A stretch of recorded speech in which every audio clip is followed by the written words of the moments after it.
રાધનપુરના કમાલપુર ગામે છેલ્લા 60 વર્ષથી ધૂળેટી પર્વ ઉજવાતી નથી। રાધનપુરના કમાલપુર ગામે ધૂળેટી પર્વની ઉજવણી થતી નથી। અહીંયા ભગવાન શ્રી નકળંગ મહારાજના સાનિધ્યમાં ગ્રામજનો દ્વારા ધૂળેટીના દિવસે ધાર્મિક કાર્યક્રમો કરી નકળંગ મહારાજની નગર યાત્રા કાઢી અનોખી રીતે ઉજવણી કરાય છે।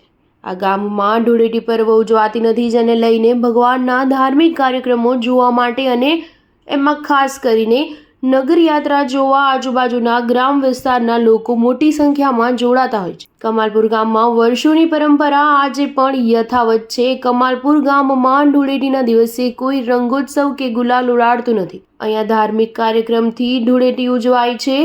કમાલપુર ગામે વડવાઓની વર્ષોની પરંપરા સાચવી રાખી આજે પણ આ ગામે કોઈ ધૂળેટી ઉત્સવ ઉજવતું નથી। છેલ્લા 60 વર્ષથી વધુના સમયથી કમાલપુર ગામ ખાતે ધૂળેટી પર્વ ઉજવાતો નથી। ધૂળેટી પર્વ નિમિત્તે કમાલપુર ગામ ખાતે કલર અને રંગોથી નહીં પણ આ ગામમાં ધાર્મિક રીતે ભગવાન શ્રી નકળંગ મહારાજના સાનિધ્યમાં હોમ હવન અને યજ્ઞ પ્રસાદ અને નગર યાત્રા કાઢી આનંદોત્સવ ઉજવાય છે। વર્ષો જૂની પરંપરા મુજબ ભગવાનને શણગાર સજી નગર યાત્રા કાઢવામાં આવે છે, જેમાં મોટી સંખ્યામાં ગ્રામજનો જોડાય છે તથા આજુબાજુના લોકો પણ આ નગર યાત્રા જોવા દૂર દૂરથી આવે છે।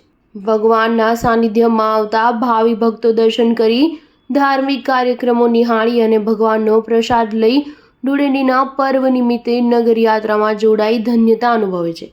Star news 7 Patan. અમારા ગામમાં ધૂળેટી પર્વ ભગવાન શ્રી નકળંગ મહારાજના સાનિધ્યમાં એમની નગર યાત્રા નીકળે છે। એ નિમિત્તે આજુબાજુના ઘણા બધા ગામોમાંથી ખૂબ મહેમાન આવે છે। તો વર્ષોથી પરંપરા મુજબ અમારા ગામમાં આ દિવસે કોઈ ધૂળેટીનો રંગ ઉડાડતું નથી, કારણ કે બહારથી આવેલા મહેમાનોના કપડા ખરાબ થાય અને કોઈને અડચણ થાય એવું ન થાય એના માટે ગામે વર્ષોથી અમારા વડીલોની પરંપરાથી, મને પણ 60 વર્ષ થઈ ગયા એનાથી પહેલાથી પણ આ પરંપરા મુજબ અમારા ગામમાં ધૂળેટીના દિવસે કોઈ રંગ ઉડાડતું નથી, જેથી કરી અને ભગવાનનો તહેવાર અમે આનંદ ઉત્સવથી ઉજવી શકીએ। અને એ આ નિમિત્તે અમે બધા ભગવાનની પાલખીમાં જોડાઈ અને બધા શોભાયમાન થઈ શકીએ છીએ। ગણેશભાઈ વાલાભાઈ ચૌધરી।